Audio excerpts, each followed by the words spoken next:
सर्वांना सप्रेम जयलवजी, जय अण्णाभाऊ, जय भीम।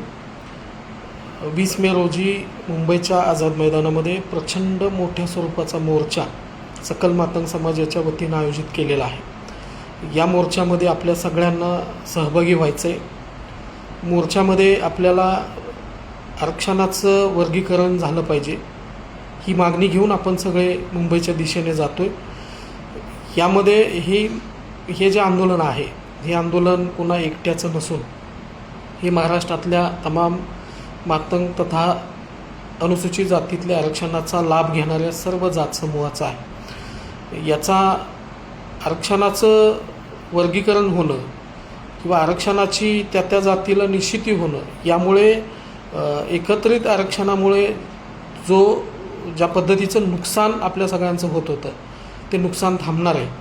आणि म्हणून आपण काही वेगळी मागणी घेऊन वेगळ्या आरक्षणाची संकल्पना घेऊन मुंबईच्या दिशेने जात नाही।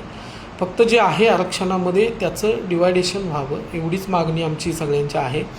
आणि महाराष्ट्रातल्या तमाम समाज बांधवांनी याची नोंद घ्यावी आणि त्या दिवशी आपण कुणीही घरात बसू नये, तर एक दिवस तो समाजासाठी आपण सगळ्यांनी द्यायला पाहिजे अशी मी सगळ्यांच्याकडून अपेक्षा व्यक्त करतो। आणि मी आता निघलो आहे मुंबईच्या दिशेनं, तुम्हीसुद्धा सगळेजण यावं अशी विनंती करतो, आवाहन करतो आणि या ठिकाणी थांबतो। धन्यवाद।